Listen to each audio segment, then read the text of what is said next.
O Miguel hoje tem vários estudos caminhando e ele fez aquele primeiro chute daquele paraplégico na Copa do Mundo. Na hora que o cara acertou a bola, falou assim, eu senti meu pé. O cérebro tem uma característica muito interessante, que o instrumento que a gente usa, e quanto mais a gente usa, é como se o cérebro botasse dentro dele a representação no cérebro. Não entendi. Por exemplo, certamente, se a gente fosse estudar o cérebro do Ayrton Senna, ele e o carro seria a mesma coisa. Estão tão conectados, ou um cara que anda a cavalo direto, ele está conectado com o animal. É como se o corpo dele, a representação no cérebro do corpo dele inclui o cavalo, inclui o carro. E isso é tão verdade que a gente não precisa ser Ayrton Senna. A gente, quando dirige, a gente fala, gente, olha pra cá, olha pra lá. Eu não sei como cheguei, às vezes, num lugar, né? E como é que a gente passa por coisas que a gente não calcula? A gente sabe que dá. É como se o teu corpo tivesse aquela extensão. Quem tá do lado fala, não vai dar. Você fala, tranquilo, dá, e você passa. Porque o teu cérebro incorpora os instrumentos como se fizesse parte. Então, a gente tem que ter muito cuidado, porque essa coisa, por exemplo, um agricultor ou um artesão, aquilo que ele faz com a mão...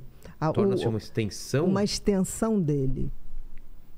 Olha só. Uma extensão dele. Muito. Você vê um cara dirigindo um caminhão daqueles enormes, o cara manobrando, é uma coisa absurda. E a habilidade. E a habilidade, É incrível. E o cérebro faz isso em pouco tempo, tá? Como que ele calcula, né? Quer dizer, pra ele deve ser muito fácil, mas pra gente, o quanto ele tem que virar e você vai caber, e pra gente é um... E isso é tão fantástico, isso é um paradigma que vai mudar toda a ciência nos próximos 30 anos ou antes. Porque, assim, isso começou a se ter certeza, a gente sabia que ocorria, mas a gente não tinha certeza. Através do estudo do Miguel Nicoleles, né? Que é o maior cientista vivo, eu acho que, para mim, do Brasil... Esse cara era para ter uma estátua dele no Brasil e ele ser ganhador de prêmio Nobel. Vamos dar um contexto. Quem é esse cara? O que Quem ele é faz? o Miguel Nicoleles? Ele era um médico aqui do Hospital das Clínicas e um belo dia ele recebeu um convite para trabalhar no laboratório de neurociências, se eu não me engano, na Carolina do Norte. E ele foi. E chegou lá, ele e um outro escocês, um cientista, resolveram estudar como que os macacos, uma macaca que ficou muito famosa, que é a Aurora, que foi a do estudo, se ela podia incorporar algum tipo disso, de um instrumento. Então, eles botaram a Aurora para pegar um joystick, feito um braço, e botaram ela para receber uma recompensa toda vez que ela conseguia mexer direitinho. Tinha uma tela. E passava umas bolinhas, e se ela acertasse o centro da bolinha, com quantas bolinhas ela acertasse, ela ganhava um suco de laranja. Ou seja, ela não estava mais tocando naquilo. Não, era através do instrumento. Ela tinha que entender que ela mexia o instrumento e ela acertava. E aí, de tanto em tempo, ela ganhava o suco de laranja. É claro que ela só queria o suco de laranja. Mas, rapidamente, ela começou a saber o que ela tinha que fazer. Aí, o que se viu? Que ela tinha incorporado aquele braço. Aí se botou um óculos, eles botaram um óculos de 3D. Pra ver onde estava apontando o olho? Não, para ela não mais precisar mexer o joystick, para ter certeza se ela tinha incorporado. O que aconteceu? Ela mexia o braço sem ter o joystick, ela mexia só com o pensamento. Como? A intenção. Nossa! Porque existe uma coisa, a intenção... Os orientais falam uma coisa muito bonita. Quando a intenção é certa, tudo vai dar certo. Se a tua intenção é errada, cara... Cara, isso eu vou usar pra vida. Quando a intenção é certa, tudo dá certo mesmo, né? De algum jeito vai dar certo. Se a tua intenção é boa, é amorosa, vai dar certo. Eu acredito muito nisso. Muito mesmo. Aí, que viu? Que exatamente quando eles tiraram, ela conseguiu incorporar... que tinha o joystick sem ter. E na intenção, ela conseguia acertar. Porque o computador... Isso estava ligado ao computador. O computador traduzia a intenção... elétricos. A intenção e fazia. Ótimo. Então, tipo assim... Foi pro segundo passo. Foi pro segundo passo. O outro passo era se existia essa comunicação que podia, cérebro a cérebro, ser mediada por um computador. Porque o que a gente faz hoje a gente sabe que tem uma coisa afetiva, mas a gente não sabe como dominar isso. Aí botaram um outro macaco numa outra sala tá? E ensinaram tudo para eles. E aí, o que aconteceu? Ele foi treinado para aquilo. Quando a Aurora tinha a intenção de acertar, porque ele acertando o outro lado, ela via na televisão o outro, ela também ganhava suco de laranja. Então, ela trabalhava em conjunto para ele acertar. Ela torcia para na intenção. E ele acertava. E ela ganhava suco de laranja.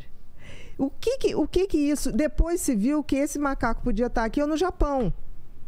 Porque a intenção era traduzida pelo computador, por Wi-Fi, chegava lá. Não tem a ver com espaço, espaço físico. Se for... Por isso que o Miguel Nicoleles trabalha a interação cérebro-máquina. Tá? Ele bota o computador como um instrumento para transformar, para chegar à nossa intenção, que são descargas elétricas para outra pessoa. Ele tem que localizar isso dentro do nosso cérebro. Através do eletroencefalograma, atividade elétrica. Máquina, faça isso ou faça aquilo. Por quê? Porque a intenção vem 150 milissegundos antes da ação. Vou pegar uma jujuba. Vamos supor que você está ligado, a tua mulher está lá dentro. Tá. E vocês estão com essa intervenção do computador. Máquina, ela. Por Wi-Fi. Ligado. Vai pegar uma jujuba. Ela pega uma jujuba lá. Uau! E aí se descobriu, aí essa pesquisa dele foi reproduzida no Japão. Botaram o macaco lá no Japão para andar de esteira. Quando a Aurora andava de esteira aqui, movimentava o cara lá. Ele sabia o que tinha que fazer. Brasileiro liderando essa pesquisa aqui, maluco. Há 30 anos. E a gente não sabe disso. Não, a gente não sabe não. A gente cuspiu na ciência brasileira. Por quê? Porque esse cara... pegou esse troço, ele falou, pode botar um cara em Marte, que a gente, com a intenção daqui, eu faço o cara fazer o que quiser lá. O que ele pensou? Existem 25 milhões de paraplégicos no mundo. Né? O que ele fez? O tal do exoesqueleto. Coloco, por exemplo, na perna, coloco aquele... Eu boto o esqueleto inteiro. O esqueleto inteiro. O esqueleto, hoje é uma roupa, né? Toda cheia de fios ligados. Sei. Na hora que ele consegue ser treinado para ter a intenção de andar, ele anda. E aí, o que o Nicoleles fez? Já estava tudo pronto, pegou um paraplégico, que era paraplégico, eu acho que há 10 anos, que já é crônico, a gente chama crônico, que já começa a ter osteoporose, já tem perda óssea. E começou a treinar ele para usar o tal equipamento e ele tinha que fazer sempre a intenção de andar. Porque você tem que voltar a pensar direito como andar, né? Exatamente, porque um paraplégico ele não sente o corpo daqui. Então teve que passar uns 3 a 6 meses refazendo alguém que andava normal, passando a mensagem da intenção de andar. E foi feito isso. E pasme, quando o cara paraplégico fez isso... Com o tempo, continuando uma pessoa normal, passando para ele a intenção de andar com tudo... Uma pessoa comandando as pernas dele, é isso? Exatamente. Tá. A lesão que o cara tinha, que era em T4... T4 é a vértebra que daqui é como se fosse daqui para cá, tudo parado. Começou a descer.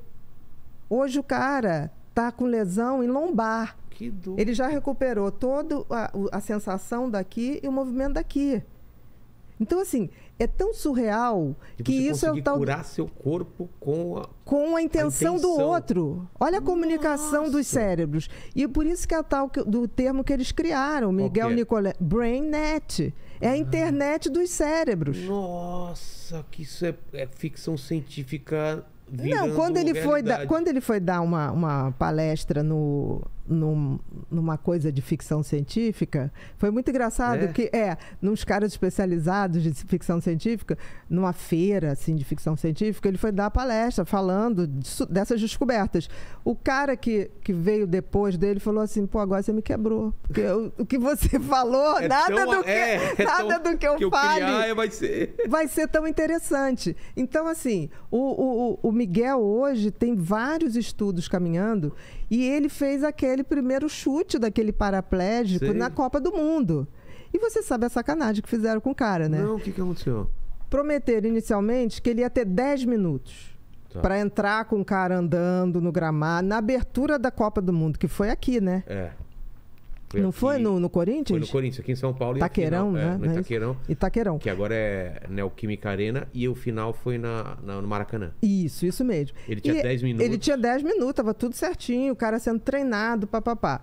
Quando faltava um mês, você, olha, não vai poder mais ser 10, vai ser 5, tá? Tudo bem, tá. Quando faltava não sei o que, olha, vai ser 3. Na véspera disseram vai ser 21 segundos. Meu Deus! E o máximo que o programador do computador ligando ao cérebro tinha conseguido era 23. Entendeu? E mesmo assim, 150 cientistas vieram do mundo inteiro sem cobrar nada. E mesmo assim, na hora que apareceu a cena, não sei se você lembra, foi numa imagem que tinha a imagem do chute e tinha a imagem do ônibus da seleção brasileira chegando. Aí todo mundo falando, mas foi só isso?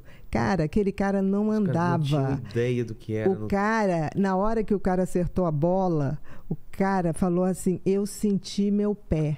Não foi nem isso, eu senti meu pé. Então, assim, é uma coisa tão mágica, porque você pode... Hoje, no mundo, você tem de sistema nervoso, vamos falar, de doenças cerebrais ou do sistema nervoso, você tem 3, se eu não me engano... Não, 1 bilhão de pessoas acometidas entre paraplegia, Parkinson, Alzheimer e depressão. Só de depressão são 500 milhões. E depressões que estão ficando cada vez mais refratárias a tratamentos medicamentosos. É mesmo? Cada vez mais. Responde menos. Puxa. Tá? Então, a gente vai precisar de novas tecnologias. E aí ele está fazendo um estudo... O Miguel Nicoleles é um gênio. É um gênio vivo. Já estamos marcando para ele vir aqui, né, Ale? É um gênio vivo. É a coisa mais linda é ver um gênio vivo, assim, no seu esplendor, né? no seu esplendor. E ele agora fez um implante, está fazendo um microchip que não implanta na pele, na coluna, que leva energia ao cérebro e trata depressão, Parkinson e está começando a tratar Alzheimer. Poxa. Então são coisas, não são invasivas. Aí numa hora dessa que a gente olha Elon Musk falando da Neuralink. Neuralink, que é uma cópia do trabalho do Miguel Nicoleles, só que tem que o Miguel Nicoleles, em 30 anos de estudo, ele não perdeu um macaco. Nada, 0. O Musk, em pouco tempo de estudo, dos 23 macacos, ele já perdeu 16. Tá com uma pressa absurda fazendo... Então eu tô achando assim, eu acho que é um cara que conhece muito pouco de cérebro. E tá querendo vender, tipo assim, vocês vão falar a língua que quiser, vão dar download. Não vai existir isso.